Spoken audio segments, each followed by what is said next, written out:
Hey, welcome to the Small Business Made Simple podcast, brought to you by socialmediaandmarketing.com.au. Being in business is never easy, but it can be simple, or at least simpler.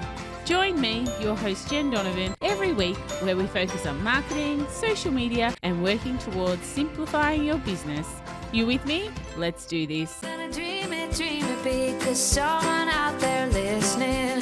Everyone's got a voice to give, and it's time I heard you whistling, 'cause there's no point at all, in dreaming small. Why, hey there, my fabulous listener. Welcome to episode 158 of the Small Business Made Simple podcast. Thank you, as always, and I don't say this lightly every week. I know I repeat myself, but I don't say it lightly. Thank you for tuning in. I know you have lots of choices out there, and I really do appreciate you making my podcast one of them. If you're enjoying this podcast, though, I'd really love to hear from you, because it's the one thing that podcasting does that's so frustrating for someone who loves analytics and stats so much is I don't get many. So I don't know you unless you reach out to me. So I would really love to connect with you on social, or do a screenshot and tag me so that I can be one of your biggest supporters as well. And of course, all the show notes for this particular episode of the podcast can be found at socialmediaandmarketing.com.au/158. And today I have a special guest. Her name is Bronwyn Wandell, and she's from Cloudhouse Consulting, and she is going to convince you to keep an eye on your numbers. Bronwyn has some great advice for small business owners on this podcast. No matter how long you've been in business or how short of time you've been in business, this is a really great podcast. Advice from getting how to get paid, how to invoice correctly, how to employ, how to outsource, and so much more. And the reason why I followed this episode from last week, which is all about marketing foundations, is because this is a really good episode about your number foundations, the foundations of building the numbers and keeping an eye on your numbers of your business. Because, of course, marketing is everything. But you know what? If we don't keep an eye on our numbers, then we can certainly get skewed results. So I'm hoping that Bronwyn has some really great techniques and some great tips for you as well. So settle in and let's hear from Bronwyn, who loves numbers and just might convince you to love them as well. Bronwyn, thank you so much for coming on the podcast today. Welcome. Thank you, Jen. I'm absolutely delighted to be here. Thank you for having me. Oh, my pleasure. My pleasure. Can you tell my audience who perhaps don't know you quite yet a little bit about yourself and a little bit about your business? Sure. My name is Bronwyn Wandell, and I'm the founder of Cloudhouse Consulting. Cloudhouse was launched in 2018, and we help female creatives in their business. So we provide compliance like tax services, BAS services, we provide business advice, and we also jump in and do one-on-one sessions with clients as well. So we chose to work with women because when I was working in corporate world, I found that a lot of women who came in and previously saw male accountants, they would ask questions, but they walked out feeling that they hadn't learnt anything. So I find that we connect really well with women, and they're actually a lot more open with us. And instead of sitting there in a meeting and not understanding and walking out, they'll actually go, I don't get it. So I think it's really important that we change the way that women are in business and the way that women do business, because there's some fantastic business owners out there who pretty much are changing the way the business landscape is operating now. Yeah, I love my accountant Bernie. I've cried in front of her. Like, things sometimes just get too much, and the tears come out and that sort of thing. So she has a lot to cope with me. 2018 you started your business, so very similar time to what I started this business. Didn't we choose the timing just right? Goodness me, haven't we? It is. I think, yeah, we had a couple of normal years, and then it just all went a little bit haywire. So it has been, the last couple of years have definitely been very interesting for small business owners. And I think it sort of made people really sort of double down on what's important to them, with their lifestyle and being with family and having people in their lives, like how important that is to their success and their well-being. Yeah, and you're also, interestingly, from a rural area. So how do you find doing business in a rural area? Do you find like there's any particular pros and cons to doing that? Or has, I guess, COVID, one of the positives come that, people are much more willing to do things online and distance and location doesn't sort of matter so much? Um, when I started Cloudhouse, I wanted to do things differently. So I actually started out online from day one.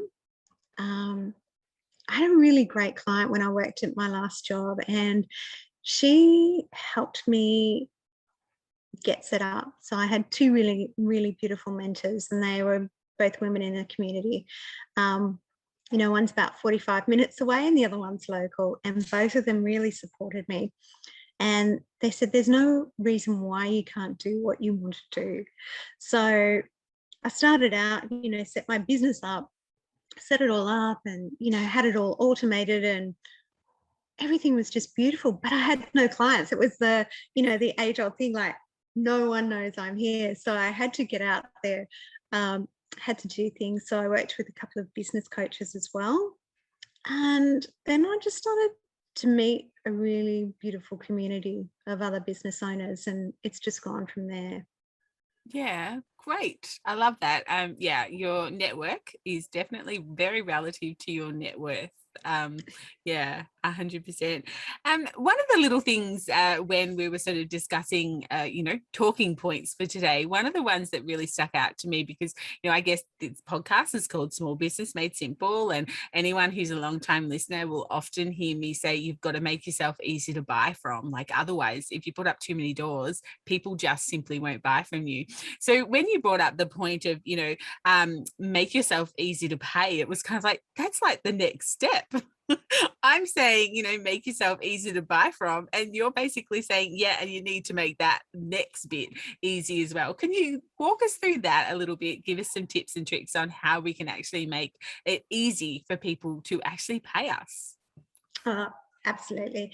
The reason why I included that point was there was a report done by Xero that was done in about 2019, and it found that over half of all invoices that are owed to small to medium business, 53% on average are paid late. Now, that's a huge issue for small business because it impacts on their ability to grow and also their ability to cover their operating expenses. So if you are, if you're doing the work for a client and sending it out and they're not paying you, say your invoice terms are, 14 days, if it's not getting paid for another 14 days, then that's huge on your cash flow because you're expecting that cash in 7 days, but it mightn't come for another 7 to 14 to 21 days. So there's a couple of ways that you can make sure that you do get paid on time. And these seem really simple, but I've seen this so often with people starting out. Include your payment details really clearly on your tax invoice. So you can either have those details in bold and use a font that's easy to read. Quite often when we go through working with creatives and they'll say, I can't get paid, or, people are really slow to pay. So we always have a look at the invoices that they send if they're generating them themselves. And we found that one of our clients that we took on, she actually hadn't even put her payment details on the invoice. So that's why she wasn't getting paid. The other trick is don't put those details in small print, because if you are someone who's around my age group who wears glasses, it is it's a lot easier to read something in large print than small print. If you're using software, you can use a payment provider. So nowadays you've got options such as Stripe or PayPal, and you can connect those in the back of your software. Now, these payment providers, they charge you a fee, but they make it so much easier for your client to pay you. And the reason why I say that is those fees that the payment providers charge you, they're a cost of doing business, so they're deductible.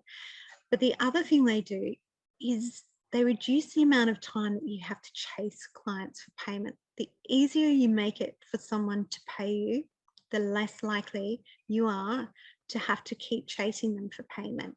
It's the old, it's the old KISS principle. So using software like Xero, you can connect these in the back end. And if you use things like Stripe, you can choose whether or not you pass the payment charges on to the client. So you can tick that in your back end. Yeah, that's really interesting. And I just add one little point, I guess, again, for, a person who's 47 and does have reading glasses. National Bank really do my head in with their long numbers, and like there's 11 of them, and they're all in one long space, and for me it's kind of like I have to triple check to make sure sometimes I think I'm a little bit dyslexic and I transfer numbers. If they would just break it up into lots of 3 or lots of 4 or lots of 2 and 3 or something, it would make it so much easier to type into your phone or into your payment for the very first time. Like after that it gets saved, but that's one thing that does do my head in, is big long numbers that don't have any spaces in them to help with reading. Absolutely. So I mean, that's the thing. Just make your payment details and your terms really clear, and especially if you're on your phone, like it's even smaller on your phone. So if you're not on your laptop, or your desktop computer, it's even smaller. So that's why it has to be super clear. Not everyone's got fantastic eyesight anymore, and you just want to minimize the chance of errors occurring. Yeah, and putting up a door, I guess, putting up a bit of a roadblock for someone who perhaps like, I can't pay that bill, I need to find my glasses. And, we all know what happens. Sometimes we get distracted by the next thing and don't come back. So that's a bit of a good lead in, I guess, to the next question was, what should invoices look like? What are the things that should be on invoices, or is there an aesthetic way that invoices should look? Well, there's a couple of different ways we can look at this, actually. So if you're registered for GST and if you're not registered for GST. Okay, well, that was probably one of my questions. So we might do that one first, I guess, and then we'll get to the invoices, because, it is a question that I see a lot in my small businesses that I work with, is when is the time to register for GST? I've had a couple of clients that registered, then the pandemic hit, so they probably didn't have to in the end. So they've had to sort of sort that out and discuss that. But what do you have, any tips or tricks around that? Yeah, there is. GST it's one of those things that it is quite easy once you know where to look for the information. So the ATO has so much information on this. If you can't get it from your advisor or your bookkeeper, go to www.ato.gov.au and just type in GST, and there's so much information in there. Type in, when to register for GST. So GST for someone starting out, if you are a for-profit business, it's when your turnover hits 75,000. So it's $75,000 on a rolling basis. So it's not within a financial year, it's on a rolling basis. So it means the month we're in and the previous 11 months, or the month we're in and the next 11 months if you're doing it on a projected basis. So, and GST is based on your sales, not your profit. So it's when you hit that $75,000 in sales, and you must register for GST. Even if you've only got $5,000 profit showing, you must register for GST when you hit that 75,000. If you're a not-for-profit entity, the turnover threshold is 150,000. So there's and there's a couple of little different rules in there as well. So you can register for GST on a monthly, quarterly or annual basis. But most people, when they're starting out, will just be registering on the quarterly or annual basis. Yeah. And I must admit, I actually didn't know it was on a rolling basis. I actually thought it was within a financial year. So there you go. That's something I've learned. And the other thing as well, like there's a couple of little GST commandments that we always sort of mention to our clients as well. So the first one is, like the first GST commandment is, you can't charge GST if you're not registered. Quite often we see people, they start out and they're charging GST and they're not registered. So you actually can't do that. And if you do that, you have to, contact those clients and let them know that that's occurred. So, and the other thing, the second one is, if you register for GST, then you have to charge GST. You can't choose whether or not you charge it. With any sort of tax law, though, there's a couple of exceptions to this. And, no way. Yeah. There's lots of list of exceptions in tax law. I know, that's why it's so easy to navigate. So there's a couple of things. So if you, say you're based in Australia and you're invoicing an overseas client, then you don't charge them GST. So things like that, if it's, on fresh fruit and veg, you won't be charging GST. So there's a couple of exceptions to the rule. As always, though, if you're setting your business up and you're in one of those grey areas, you need to get really good advice from your advisor on that. Yeah, get some great advice first up, so there's no grey area left when you have to then front up to the ATO. Well, no, because you don't want to get to the end of the tax year and find out that you should have been charging GST, or you've overcharged GST or under declared, and then you have to pay additional money to the ATO.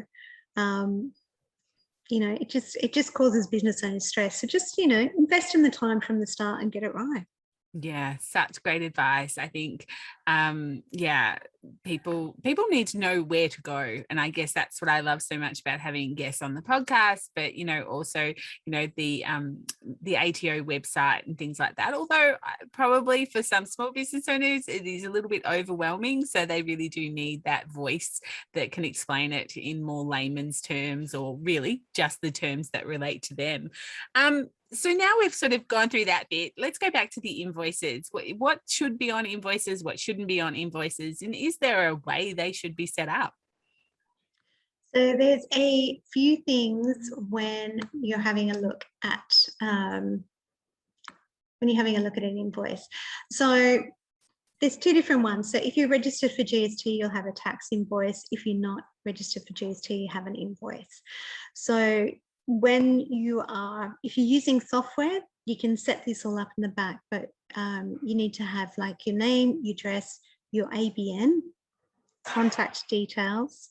It needs to have date, the customer name. There'll be a description of the goods, the unit price.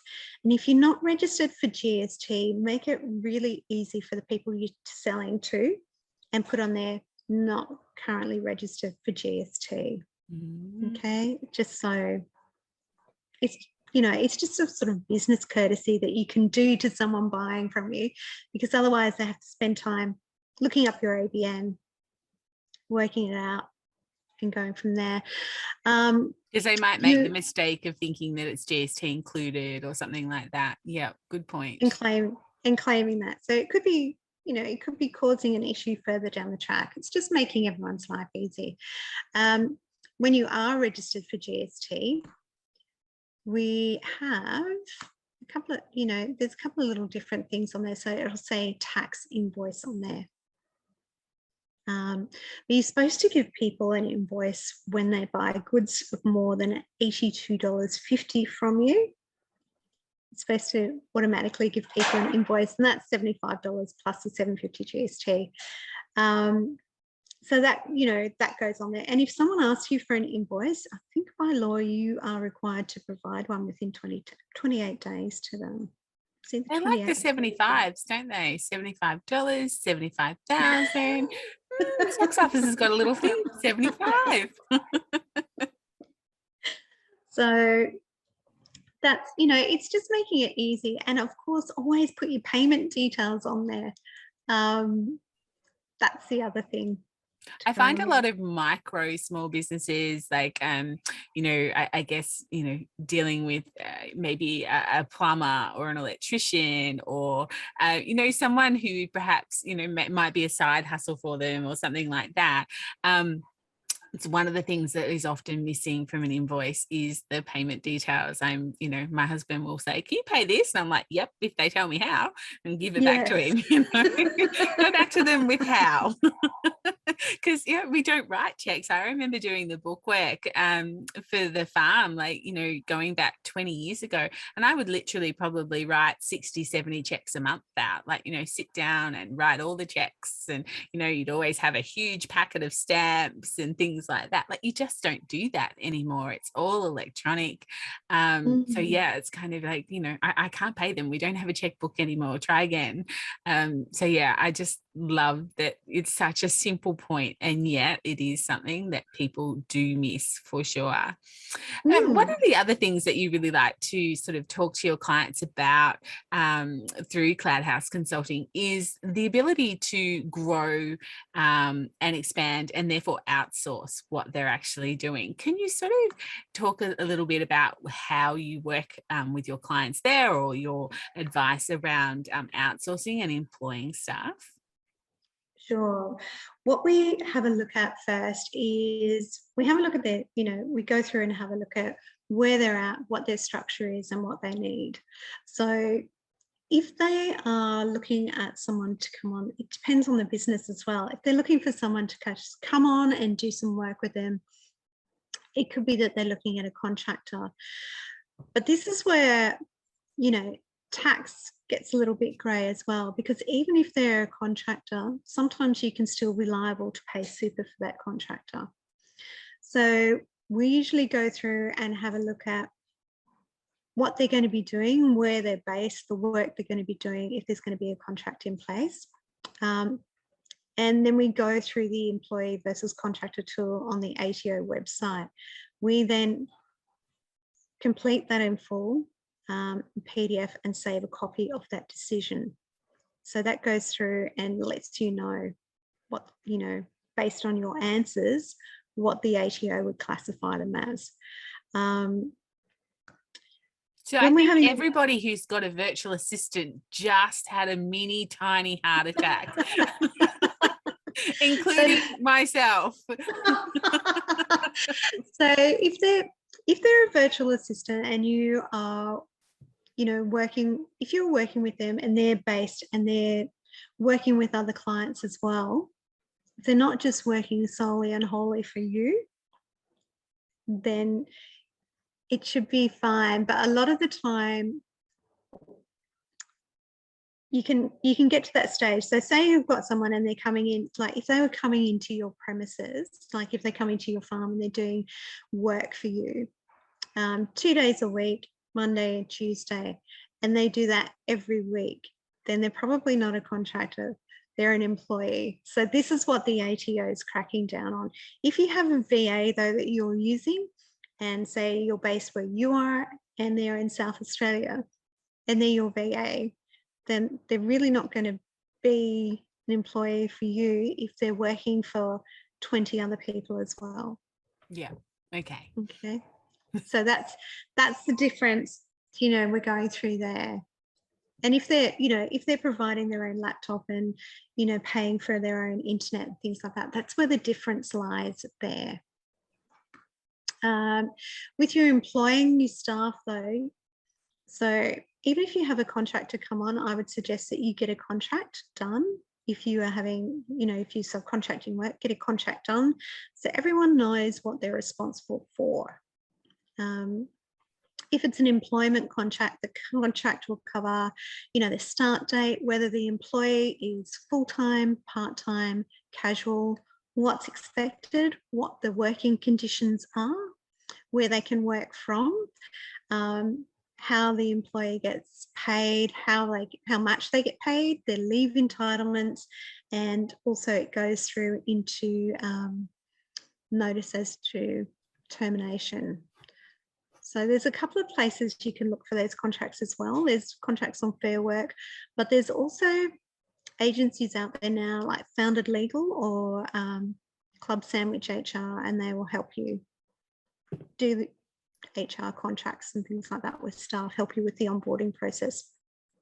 Yeah, So like from my law background, I'm kind of like contract. So yes, you're singing my song there for sure. Just really, even just to protect yourself. That at the end of the day, that's why you need a contract, to protect yourself. Absolutely. And it's, if you just employ someone over a handshake, and then there's no guidelines for how either of you are going to operate. There's nothing clear there. No. And they might say, oh, it's okay. I just, I need 2 weeks off. And it's like, well, I've got these 5 projects that need finishing. I need you working. So it needs to be defined from the start. Yeah, because you're dealing with humans and we have different expectations. That's what makes us so unique and different, but, can also cause a lot of bumps in the road as well. So, yeah, absolutely. I love that.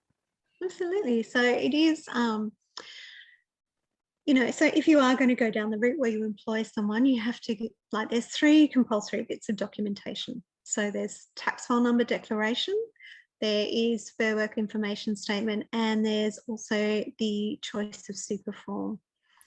So all of those have to be given to your employees when they start.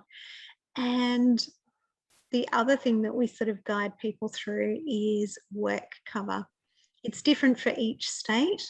I know in my business, I'm based in SA, but my staff are based in Queensland. They're employed in Queensland. So we have a workers' comp policy in SA and one in Queensland. So just be aware that if you have employees, then you need to, and each state's different. I know in SA, we don't need to pay work cover until we hit about $13,000 in total wages. But other states, it's, as soon as you employ. Do you think that is something that should be nationalised? I think it would make it a lot easier.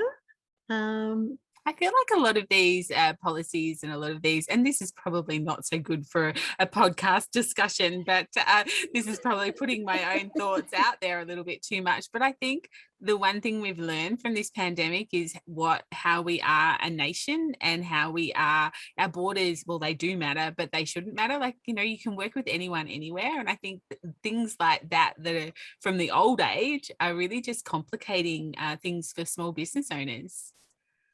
I think they are, because when you have a look at it, there are different work cover sites for each state and territory. So it just makes it a lot more complicated, and especially when we work with clients in pretty much every state of Australia. So it's getting the information, for their specific business in that state through to them, and it's checking that they are doing the reconciliations as well, because I know in SA we have to do ours within 14 days of end of financial year, whereas in New South Wales and Queensland it's completely different. The policy renewal, so it'd help if they're all standardized for life. There you go. I put it out to the universe. Are they listening? We will see. And if they are, I had a huge influence on that if it happens to change. So yes. It was Jen. yeah. It was Jen complaining on her own podcast. But anyway, the one thing I've seen, Berlin, probably, with having Buy From a Bush business and Spend With Us and also my social media and marketing business, I have seen a lot of people start businesses in the last 18 months. They've kind of either lost their jobs, lost their way, started to follow their passion, whichever way it went for them.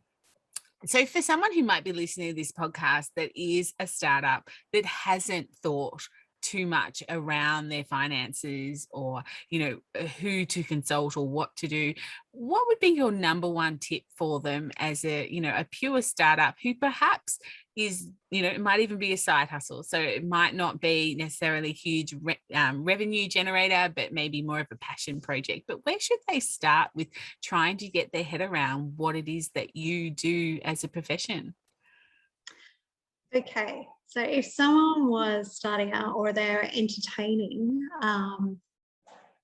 thoughts of starting a business, I would say to them, just get a piece of paper and seriously write down everything that you're good at. Write down a list of questions that people ask you for advice on all the time, and go through it and have a look at that list that you've written and sort of have a look at what people are asking you for the time. And I would say, and then start working out whether or not you can monetize that, whether you can turn that into something that people pay you for. So if they're, and once you've got that list, I would have a look at, there's a couple of really good ways you can sort of sit down and work through this. You can do the old back of the envelope calculation. And this is, farmers use this, you used to use this all the time. Don't throw that into my bag. It's got stuff on it. Heard it. So there's a couple of things in there. So you can work through it. So if you're serious about turning this into something that's going to generate some money for you, I would have a look at it and just write it down, on the back of the envelope, like my rent is this much, power, electricity going out is this much, my credit card repayments are this much. This is what it's going to cost me per week. This is what it's going to cost me per month and per year. And have a look at that figure, because then you can sort of go, okay, so if I'm going to start this new business, this is the amount of money I have to make to just cover my costs. If I want to make a profit, if I want to go on holidays, if I want to go out to dinner, then I have to make a bit more. So it is, if you're starting it off as a side, as a side business, then that's something that you can put your time and energy into, and just do it for fun and see if you like it. Because sometimes when you start doing that, you might go, oh, I don't actually enjoy that, but I like working for myself. So you might tweak your idea as well about what you're actually going to offer and provide to people, like how you can serve them. Yeah, and listen to the audience who you want to buy from you, and what are they saying and things like that. I love that calculation thing. I know when I had my retail shop, we did a calculation, and before I opened the door every single day, I knew how much money I needed to earn to cover my costs, and then I knew how much to reach the profit goal that we had set for the 12 months. Some days, it would do your head in knowing as you opened that door, and other days it didn't. But we would always share that information with our employees as well, so they knew, this is what we're working towards. This is what it looks like. This is what it takes to open this front door, and we need your help to help us reach our goals as well. So like knowing that figure sometimes was a bit of an evil thing to know, and at other times it was a great thing to know, depending on the cycle of retail, of course. But it was still really good to have that figure to come back on. It is good to have that figure. And the other thing as well is, if you have, you might start out initially as a side project, but in 12 to 18 months' time, it might be your goal to leave your employment and go out and start your own business. So you're going to be learning about yourself on the way, and you're going to be learning about clients. And starting that business is going to be one of the biggest learning curves in human nature that you're going to have. And such an exciting journey as well. It will definitely have its ups and downs. Bronwyn, this has been such a great chat. Thank you so much for coming on and sharing all your knowledge and your wisdom. I really appreciate it. And I know that my audience would love that. Will love this interview as well. Where can people get in contact with you? Okay, so best place to find us is www.cloudhouse.consulting. We're on Instagram, Cloudhouse_consulting, and we're also on Facebook. Beautiful. Excellent. Again, thank you so much for coming on. I really appreciate your time today. And please, I will put all those links in the show notes, of course, where people can find them. Okay, great. Thank you. Thanks, Jen. Doesn't Bronwyn have the most calming voice? She talks so passionately about business and numbers in such a soft, convincing voice. I just loved interviewing her and chatting with her and getting to know her a little bit more. So I hope that she has convinced you to look at your numbers or look at your business just that little bit different. Of course, I'd love to hear from you in the Like-Minded Business Owners Facebook group and let me know which tip Bronwyn gave you that helped you the most. Of course, for me, as I said in the podcast, I didn't actually know that registering for GST was on a rolling basis. I don't know whether I thought it was for a financial year or a calendar year or just really hadn't thought about it. So that's what I learned. So what did you learn? Head to the Like-Minded Business Owners Facebook group and let me know what you learnt as well. But that's it for episode 158. If you haven't subscribed to this podcast, then hit that little button and subscribe so you don't miss another episode, and maybe even share this episode with another superstar business owner who's doing that daily business grind, who would really appreciate someone making their business life a little bit simpler. Leave a rating and review if you've got time. My heart warms every time I see one of those, and I am extremely thankful for that. But I will see you next week on episode 159. But in the meantime, like I said, let's hang out and get social on social. You'll find me on Instagram at @JenDonovan_. Come and join the Like-Minded Business Owners group on Facebook, or of course, let's have a chat in LinkedIn. But whatever you do, my small business peeps, as my opening song says, there is no point in dreaming small. No time like the present. Tell it like you feel it, say it proud, be true, and let us see you for the star that you are. No point in dreaming small. I would like to acknowledge the traditional custodians of the land, the Yorta Yorta people, on which I record this podcast and conduct my business today, and pay my respects to their elders, past and present. I extend this respect to the Aboriginal and Torres Strait Islander people here with us today as well.